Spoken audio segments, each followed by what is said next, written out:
America has loved Goldie Hawn since Lyndon Johnson was president. She arrived in Hollywood as a teenage dancer, but soon found herself in the late 1960s. At 79, Goldie Hawn isn't rewriting history. She's finally letting it breathe. Behind the laughter that sold millions of tickets lived moments no one saw. Doors quietly closing, respect slowly slipping, power hiding behind charm. For years, she chose grace over headlines and silence over spectacle, absorbing slights without turning them into scandals. But when you step back, a pattern emerges, clear, consistent, and impossible to dismiss. Each one reshaped how she navigated Hollywood. This isn't about bitterness or gossip. It's about what happens when respect disappears. They say some moments don't explode. They don't shout. They don't even cause a scene. They simply end things. For Dustin Hoffman, the moment he lost Goldie Hawn wasn't loud. It was cold, controlled, and unforgettable. At the time, it was the early 1980s, and Goldie Hawn stood at a turning point in her career. The world knew her as laughter itself, the golden smile, the sparkle, the woman who made joy look effortless. But behind that image was a serious ambition she had earned the right to pursue. She had already proven she could make audiences laugh. Now, she wanted something deeper, something heavier, something that demanded respect. So when she was invited to audition for a prestigious dramatic film opposite Dustin Hoffman, it felt like validation. Hoffman wasn't just a star. He was considered untouchable, a genius. A method actor whose intensity was praised, protected, and excused. To read opposite him meant you had arrived. At least, that's what everyone believed. The room was quiet. Producers watched closely. Scripts in hand. Expectations high. Goldie began the scene. Her delivery was measured, intentional, controlled. She wasn't playing the joke. She wasn't leaning on charm. She was doing exactly what she came to do. Show range, restraint, and emotional weight. And then, Hoffman stopped everything. Mid-reading. He didn't whisper. He didn't pull her aside. He didn't wait until the end. Instead, he looked straight at her, stone-faced, turned to the producers, and said the words that changed everything. "She's still playing it like a sitcom." The sentence landed like a slap, not just because it was cruel, but because it was calculated. Goldie didn't argue. She didn't defend herself. She didn't plead her case or explain her choices. She didn't cry. She didn't raise her voice. She didn't storm out. She finished the scene calmly, precisely, professionally. Then she thanked everyone politely and walked out of the room before anyone could scramble to fix what had just happened. That silence said more than any confrontation ever could. The next morning, her decision was already made. She called her agent and said one simple sentence: "I'm out. I won't fight for respect in a room full of men who already decided I'm a joke." That was it. No press tour, no retaliation, no counterattack, just distance. From that day forward, Goldie Hawn never worked with Dustin Hoffman again. Not because she couldn't, but because she wouldn't. Respect, once shattered, was not something she felt obligated to rebuild for someone else's ego. Years later, when the story resurfaced, Goldie addressed it with a single line that revealed everything she had learned from that experience.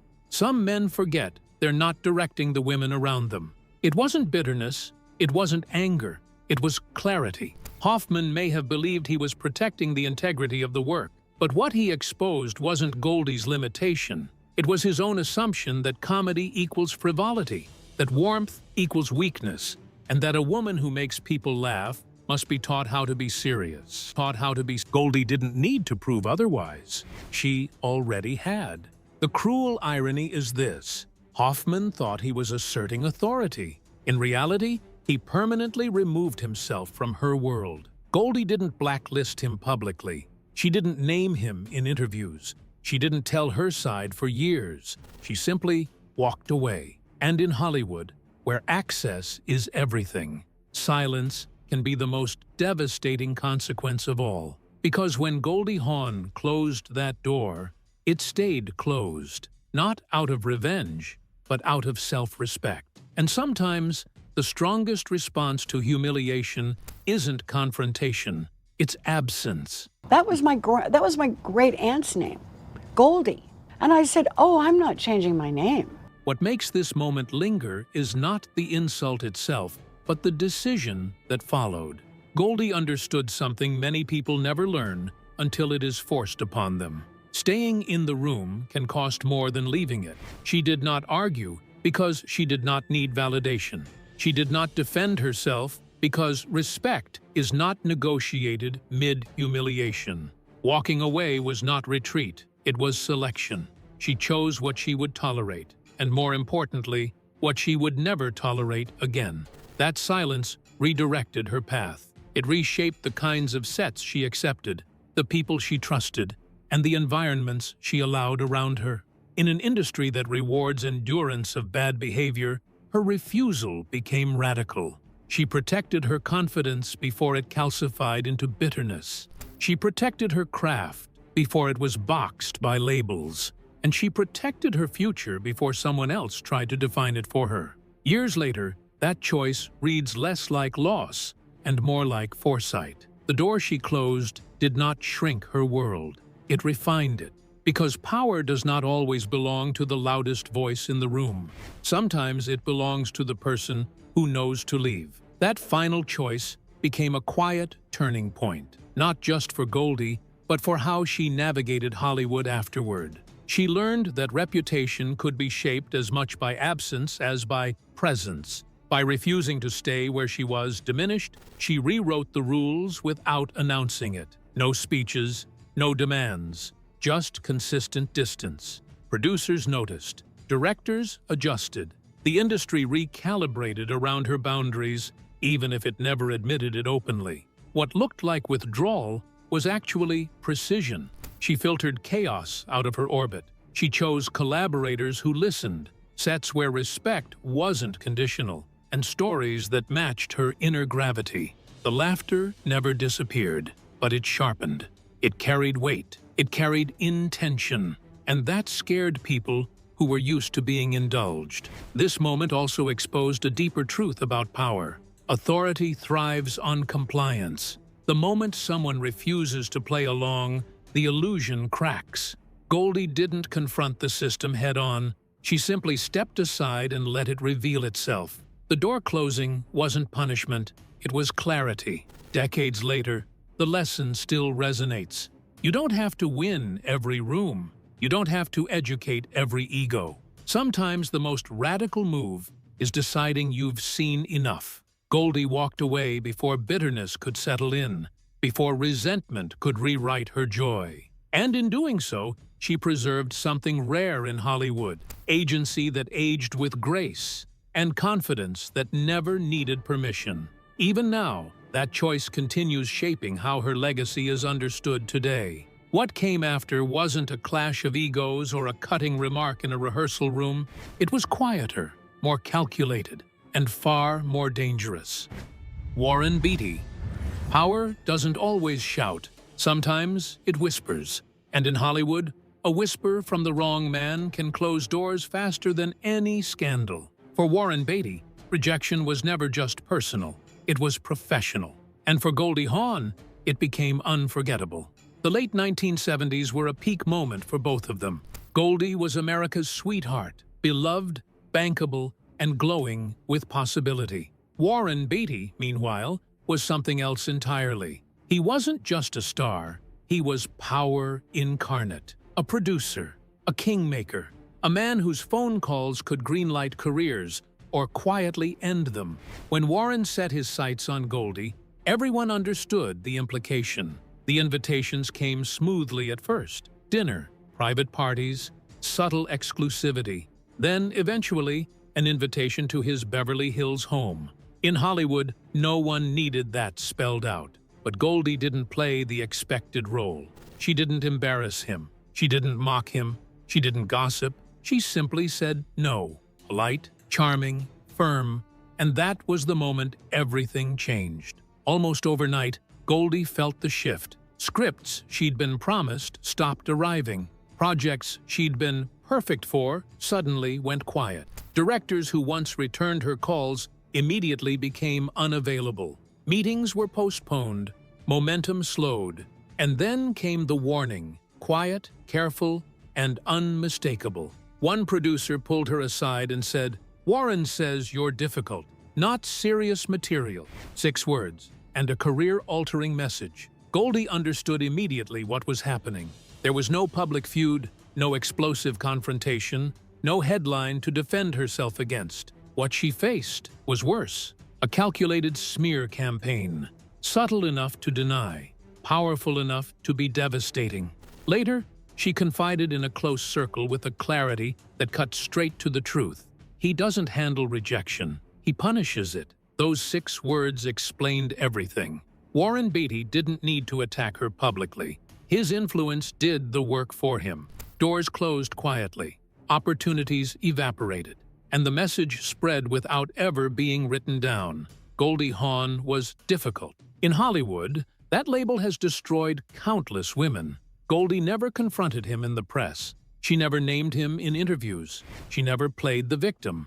Instead, she adapted. She became more selective, more guarded. She leaned into projects she could control. She learned, painfully, that talent wasn't always enough when power felt bruised. The vendetta followed her through much of the early 1980s, a shadow cast by a single refusal.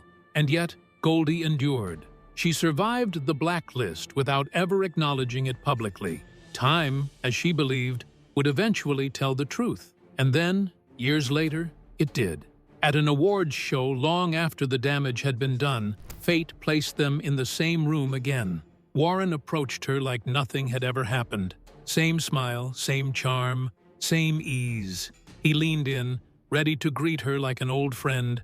Goldie met his eyes. She smiled sweetly, and then she turned her back on him mid-sentence. No drama, no explanation, no closure offered. That moment said everything words barely never could. It wasn't revenge, it was resolution. Goldie didn't need an apology. She didn't need acknowledgement. She didn't need him to admit anything. She had already reclaimed what mattered: her dignity, her autonomy, and her right to say no without consequence. Warren Beatty may never have understood why she disappeared from his orbit, but Goldie did. She learned that silence could be armor, and distance could be power. And in an industry built on access, she chose something far more dangerous to a man like him: independence.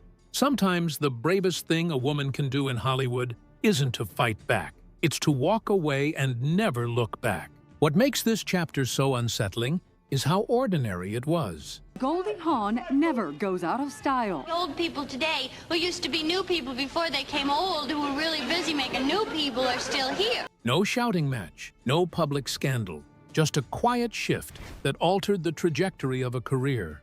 Goldie didn't lose her talent, her audience, or her work ethic.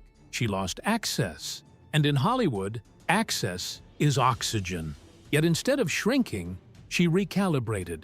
She learned to read the room before entering it. She learned which doors were worth knocking on and which ones were traps disguised as opportunity. That period hardened her instincts without hardening her spirit. She stopped chasing validation and started building insulation. Every project became a choice, not a plea. Every collaboration became intentional. What looked like retreat from the outside was actually consolidation. She protected her name, her time, and her leverage in ways that never made headlines but paid dividends for decades. And when she finally crossed paths with the man who tried to quietly erase her, she didn't need confrontation to feel whole. Turning away wasn't avoidance. It was confirmation. Confirmation that she had outgrown the power that once threatened her. In the end, the silence didn't bury her story. It preserved it. Chevy Chase. Sometimes the biggest betrayal doesn't come from an enemy.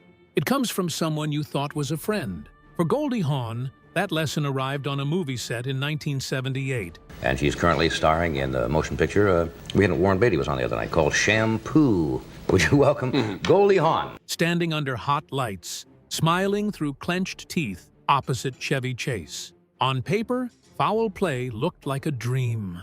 Goldie was America's sweetheart, beloved, luminous, and effortlessly funny. Chevy Chase was comedy's new king, fresh off explosive success and brimming with confidence. The studio expected sparks. They got fireworks. Just not the kind anyone wanted. When cameras rolled, the chemistry was undeniable. Audiences laughed, scenes popped. The film worked, but behind the scenes, the atmosphere was toxic. Chevy didn't walk onto the set like a collaborator. He walked on like an owner. He mocked lines openly. He rewrote jokes without permission. He disrupted entire scenes on a whim.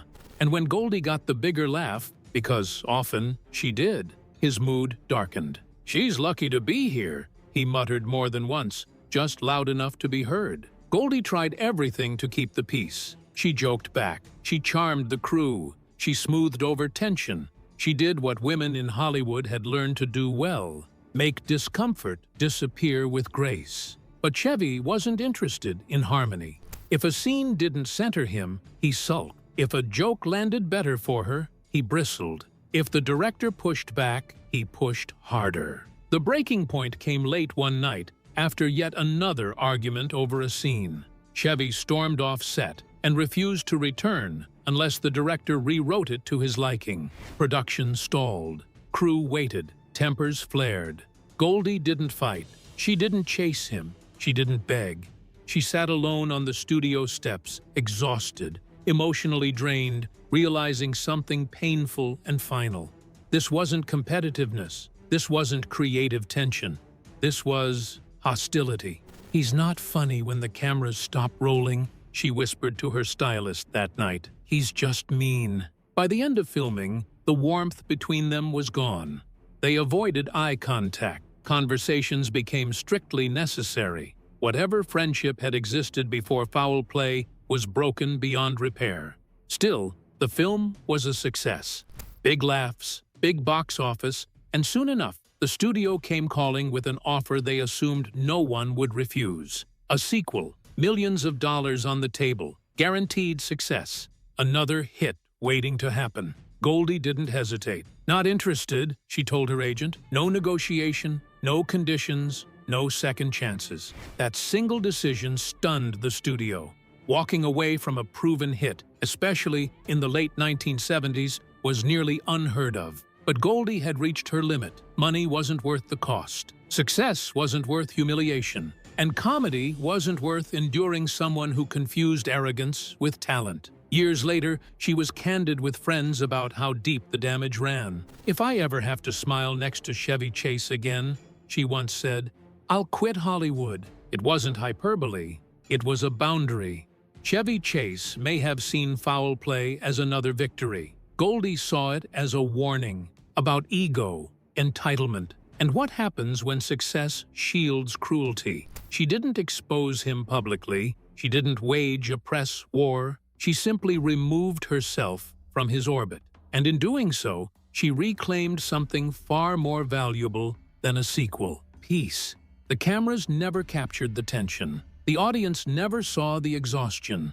But Goldie remembered every moment. Because sometimes, the hardest scenes aren't written in the script. They happen when the director yells "cut." And when Goldie Hawn cut ties with Chevy Chase, it wasn't out of spite. It was survival. Because laughter should never come at the cost of dignity. What lingers most about this fallout isn't the conflict itself, but the restraint that followed it. Goldie didn't burn bridges. She simply stopped crossing them. She understood that staying meant normalizing behavior that drained her spirit, and leaving meant protecting something no paycheck could replace. The decision to walk away from a guaranteed sequel wasn't impulsive. It was deliberate. It marked the moment she stopped confusing tolerance with professionalism. From then on, she trusted her instincts over expectations and peace over applause. The industry noticed, even if it never said so out loud. Her absence spoke volumes. She proved that success didn't require enduring disrespect, and comedy didn't require cruelty. What some saw as a missed opportunity was, for her, a reclamation of control. She chose not to stay where she was diminished, even if the spotlight was bright. That choice echoed long after the laughter faded. It shaped the way she worked, the people she welcomed, and the limits she enforced. In the end, she didn't lose anything that mattered. She gained clarity. And sometimes, clarity is the real, happy ending. What followed wasn't a tantrum on set or a bruised ego behind closed doors. It was a moment of public disrespect that cut deeper precisely because everyone else was meant to laugh along. Sean Penn. Some insults happen in private. They sting, then fade. Others are delivered under chandeliers, in tailored suits, surrounded by applause, meant to humiliate, not just wound. For Goldie Hawn, that kind of insult came late in her career, when she least expected it, and from a man who should have known better, Sean Penn. By 2014, Goldie had nothing left to prove. She was an Oscar winner, a producer, a cultural icon. More importantly, she had become a vocal advocate for mental health, an issue deeply personal to her, shaped by years of anxiety and panic attacks she had spoken about with honesty and courage. That night in Malibu was supposed to honor exactly that. The charity gala was elegant, soft lighting, crystal glasses, a room filled with wealth, influence, and carefully curated compassion. Goldie had been invited to give a short speech about mental health awareness, not a performance, not a brand moment, a genuine conversation about something that mattered. When she stepped onto the stage, the room quieted, almost. From one table, a sound cut through the silence, a loud sigh, exaggerated and dismissive. Sean Penn leaned back in his chair, rolled his eyes. In the movie from Paul Thomas Anderson, it's called One Battle After Another. It opens in theaters. Please welcome Sean Penn. And muttered clearly enough for others nearby to hear, another celebrity wellness sermon. Goldie heard it. She didn't react. She didn't pause. She didn't acknowledge him. She delivered her speech with warmth and sincerity, speaking about fear, vulnerability, and the importance of taking mental health seriously. When she finished, the room responded with applause. Long, supportive, genuine. But Penn wasn't finished. As Goldie stepped away from the podium, Sean Penn smirked, lifted his glass, and delivered the line that burned itself into her memory. She should stick to giggling. It wasn't clever. It wasn't subtle. It was cruel by design. The comment reduced decades of work, advocacy, and achievement to a caricature, the same one women like Goldie had spent their entire careers trying to escape. She didn't confront him. She didn't fire back. She didn't create a scene. She smiled politely, raised her glass in return, and left the room early. Only later, in the quiet of the car, did the weight of it finally surface. "My whole career," she said softly, "and I'm still reduced to giggles." That was the moment the line was drawn. Not out of anger, out of exhaustion. Goldie had spent years navigating egos, enduring dismissiveness, and choosing silence over spectacle. But something about that night, about the setting, the cause, the cruelty, made her decision immediate and final. From that day forward, Goldie refused to attend any event where Sean Penn's name appeared on the guest list. No exceptions, no negotiations. It wasn't a feud, it wasn't a boycott, it was a boundary. When asked years later about Penn, Goldie didn't hesitate. She didn't rant, she didn't explain, she didn't revisit the pain. She simply said, "Not my energy." That was all. The words carried no bitterness, only clarity. Goldie wasn't interested in educating men who mistook cynicism for intelligence. She wasn't interested in sparring with someone who weaponized public spaces to belittle women. And she wasn't interested in reliving moments that stole her peace. Sean Penn may have thought his comment was harmless, a joke, a shrug, another throwaway line in a room full of privilege. But Goldie understood something deeper. Public humiliation lingers, disrespect echoes, and silence sometimes is the most powerful response of all. She didn't expose him. She didn't call him out on stage. She didn't give him the satisfaction of a reaction. She simply removed herself from his world, and in doing so, she protected the one thing that mattered more than applause, approval, or legacy: her dignity. Because after a lifetime of being underestimated, Goldie Hawn finally stopped wasting energy on men who didn't deserve a seat at her table. What made this moment different from all the others was timing. Goldie wasn't young. She wasn't climbing. She wasn't trying to be taken seriously anymore. She already was. And that's why the insult landed with such clarity. It wasn't about proving herself. It was about realizing she no longer had to tolerate being diminished, even casually, even publicly. She understood that respect doesn't always vanish in dramatic ways. Sometimes it erodes through jokes people expect you to swallow. That night didn't reopen old wounds. It closed a chapter. By refusing to share space with someone who mocked vulnerability, she reinforced a boundary she had spent decades learning to draw. Her silence wasn't passive, it was precise. She removed access, not because she was hurt, but because she was done negotiating her worth. In a room full of power and posturing, she chose self-containment over confrontation, and that choice echoed quietly long after the gala lights dimmed. It reminded her that peace is not something you earn through endurance, it's something you protect through distance. Then came a kind of disrespect that didn't sneer or shout, arriving instead with smiles, reverence, and the weight of a legend's name. Kirk Douglas. You would expect cruelty to come from rivals, or competitors, or loud, insecure men fighting for relevance. But sometimes it comes wrapped in charm, in smiles, in legacy. And for Goldie Hawn, one of the deepest cuts didn't come from a contemporary at all. It came from a legend, Kirk Douglas. By the late 1990s, Goldie Hawn was no ingenue. She wasn't a novelty. She wasn't a punchline. She was an Academy Award-winning actress, a producer, a woman who had survived decades in an industry that rarely let women age with dignity. She had earned her voice. That's why the industry panel she attended should have been a celebration. The room was full of executives, artists, and admirers. The topic was cinema, its past, its future, its responsibility. Goldie took her seat not as decoration, but as an equal participant. She had insights, experience, perspective. Then Kirk Douglas arrived. He was already a monument by then, revered, untouchable, a man whose reputation entered the room before he did. When he greeted Goldie, he did it with the confidence of someone who had never been corrected. He kissed her hand, smiled broadly, and said, "You haven't aged a day, sweetheart." The crowd laughed. Goldie smiled too, polite, practiced, automatic. But inside, something tightened.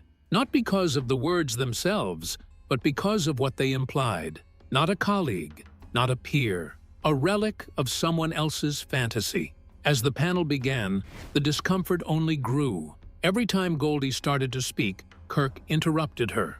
Once, then again, then again. He finished her sentences, corrected her thoughts, redirected her points, not because she was wrong, but because he could. Each interruption chipped away at her presence, turning her from a contributor into a backdrop. The moderator noticed it. The audience felt it. One observer later admitted, "You could feel her frustration. She went from glowing to stone cold." Goldie didn't raise her voice. She didn't argue. She didn't reclaim the microphone. She simply withdrew. After the panel ended, away from the applause and polite applause lines, Goldie finally voiced what had been sitting in her chest all evening. She turned to a close friend and said quietly, "He talks to me like I'm still the blonde in a bikini scene. I've won an Oscar." That sentence said everything. Kirk Douglas may have seen himself as charming, authoritative, even paternal. Goldie saw something else entirely. A man who couldn't let go of an outdated image, who couldn't accept that the woman in front of him had long outgrown the role he assigned her. The cruelest part wasn't malice. It was dismissal. Goldie didn't confront him publicly. She didn't shame him in interviews. She didn't turn the moment into a scandal. She simply made a decision. She stopped speaking of him. From that day on, Kirk Douglas no longer existed in her narrative. No anecdotes, no reflections, no acknowledgement. He had made her feel invisible, and in response, she rendered him just that, absent. The contrast was striking because Goldie openly praised Michael Douglas, Kirk's son, often calling him a modern gentleman. She made it clear the issue wasn't lineage or legacy, it was respect. Years later, Goldie summed up the lesson with a quiet clarity that came from hard-earned wisdom. Some men don't deserve a second act in your memory. It wasn't bitterness, it wasn't vengeance, it was self-preservation. Kirk Douglas likely never knew he was placed on her silent list. There was no confrontation, no reckoning, no moment of realization. And maybe that's what makes this story linger. Because sometimes, the deepest wounds aren't caused by insults shouted across a room. They're caused by being spoken over, talked down to, reduced. Goldie Hawn didn't need Kirk Douglas's approval. She had already earned something far more valuable, her own authority. And when that authority was dismissed, she didn't fight to reclaim the spotlight. She chose something stronger, distance, because invisibility, when chosen, can be power. What this moment ultimately revealed was how power can linger long after relevance fades. Kirk Douglas didn't need to insult Goldie outright. His authority did the work for him. The interruptions, the condescension, the casual familiarity were all signals from an era that never learned how to step aside. Goldie recognized that instantly. She understood that correcting him wouldn't change him, and confronting him wouldn't restore what had already been diminished. So she chose erasure. Not dramatic, not angry, just complete. By removing him from her narrative, she reclaimed authorship over her own story. She refused to let legacy overshadow lived experience or nostalgia excuse disrespect. That choice wasn't about punishment. It was about alignment. She aligned herself with the present, with growth, with the understanding that reverence should never override dignity. In a room that celebrated the past, she protected her future. And perhaps that's why this encounter resonates so deeply. It reminds us that not all harm announces itself loudly. Some of it arrives wearing applause. Goldie didn't need to win the moment to win her peace. She simply stepped away, leaving the echo behind. If this story resonated with you, take a moment to let your voice be part of the conversation. Like this video to help it reach more people who value truth over myth. Comment below with your thoughts. What moment stayed with you, or which story hit closest to home? And if you haven't already, subscribe for more deep dives into the untold dynamics behind Hollywood's brightest names. Don't stop here. The next video is already on your screen, and it continues this conversation in a powerful way. Click to watch next, and we'll see you there.